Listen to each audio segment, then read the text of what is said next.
व्यर्थ ही चिंता करते हो? किससे तुम डरते हो? कौन तुम्हें मार सकता है? आत्मा न पैदा होती है न मरती है। शांति से भी दुखों का अंत हो जाता है और शांत चित्त मनुष्य की बुद्धि शीघ्र ही स्थिर होकर परमात्मा को युक्त हो जाती है। हर काम का फल मिलता है। इस जीवन में ना कुछ खोता है ना व्यर्थ होता है। विषयों का चिंतन करने से विषयों की आसक्ति होती है।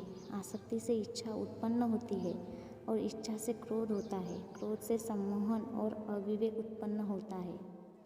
संयम का पालन करते हुए ज्ञानी मनुष्य के मन को भी चंचल इंद्रिया बलपूर्वक हेर लेती है। जिसकी इंद्रिया वश में होती है उसकी बुद्धि स्थिर होती है। जो भी मनुष्य अपने जीवन आध्यात्मिक ज्ञान के चरणों के लिए दृढ़ संकल्प में स्थिर है वह सामान्य रूप से संकटों के आक्रमण को सहन कर सकते हैं और निश्चित रूप से खुशियाँ और मुक्ति पाने के प्राप्त है। जब तुम्हारी बुद्धि मोह रूपी दलदल को पार कर जाएगी उस समय तुम शास्त्र से सुने गए और सुनने योग्य वस्तुओं से भी वैराग्य प्राप्त करोगे। केवल कर्म करना ही मनुष्य के वश में है, कर्मफल नहीं। इसलिए तुम कर्मफल की आसक्ति में ना फंसो तथा कर्मफल का त्याग भी ना करो।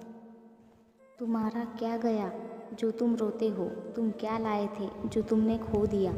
तुमने क्या पैदा किया था जो नाश हो गया? न तुम कुछ खोकर आए न तुम कुछ। जो लिया यहीं से लिया, जो दिया यहीं पर दिया, जो लिया इसी ईश्वर से लिया और जो दिया इसी ईश्वर को ही दिया।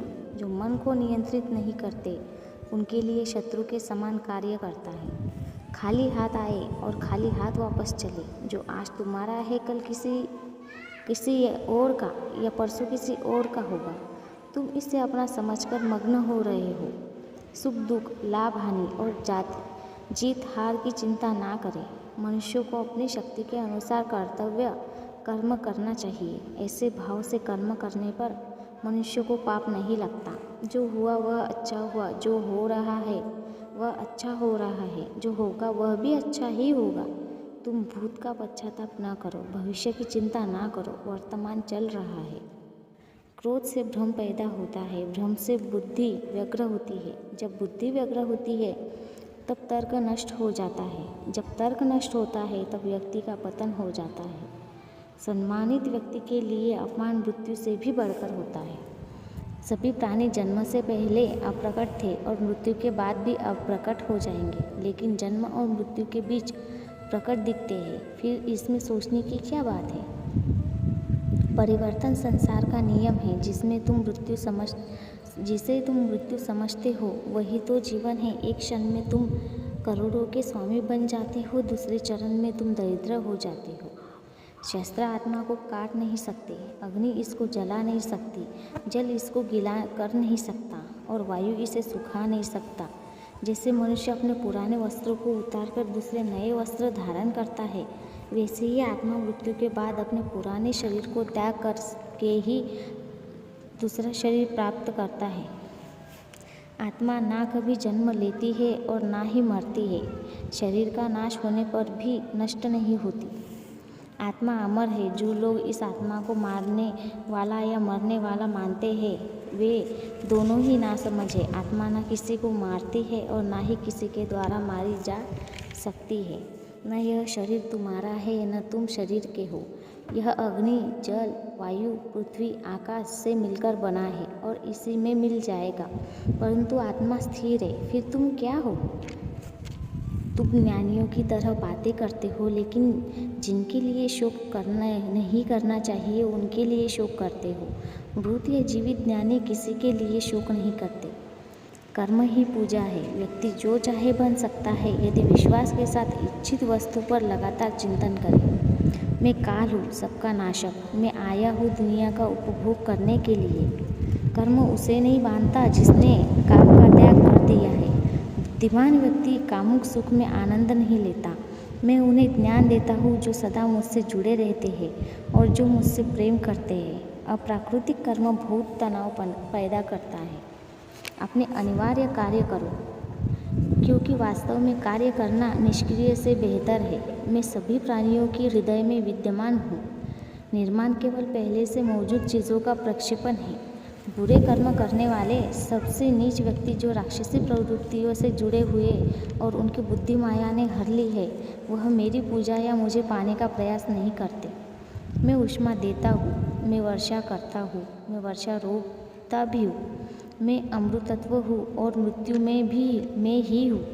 जो इस लोक में अपने काम की सफलता की कामना रखते हैं, जब वे अपने कार्य में आनंद खोज लेते हैं तब वे पूर्णता प्राप्त करते हैं।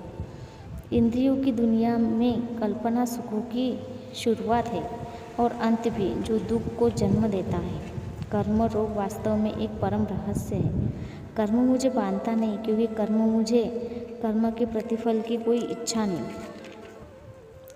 करुणा द्वारा निर्देशित सभी कार्य ध्यान से करो। सदैव संदेह करने वाले व्यक्ति के लिए प्रसन्नता ना इस लोक में है, ना ही कहीं और। किसी और का काम पूर्णता करने से कहीं अच्छा है कि अपना करे, भले ही उसे अपूर्णता का साथ करना पड़े। हर व्यक्ति का विश्वास उसकी प्रकृति के अनुसार होता है। जो ज्ञान और कर्म को एक रूप में देखता है, वही सही मायने में देखता है। जो चीज़ हमारे हाथ में नहीं है, उनके विषय में चिंता करके कोई फायदा नहीं है। जो कार्य में निष्क्रियता और निष्क्रियता में कार्य देखता है, वह एक बुद्धिमान व्यक्ति है।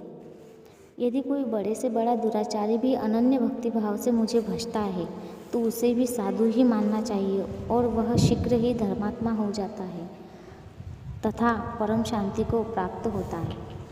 जैसे प्रज्वलित अग्नि लकड़ी को जला देती है, वैसे ही ज्ञान रूपी अग्नि कर्म के सौर बंधनों को नष्ट कर देती है। अपने आप जो कुछ भी प्राप्त हो उसे संतुष्ट रहने वाला, ईर्ष्या से रहित, सफलता और असफलता में संभाव वाला कर्मयोगी कर्म करता हुआ भी कर्म को बंधनों में नहीं बनता है। जो आशा रहित है, जिसके मन और इंद्रियां वश में है, जिसने सब प्रकार के स्वामित्व का परित्याग कर दिया है, ऐसा मनुष्य शरीर से कर्म करते हुए भी पाप को प्राप्त नहीं होता। काम, क्रोध और लोभ यह चीज़ों को नरक की ओर ले जाने वाले 3 द्वार हैं।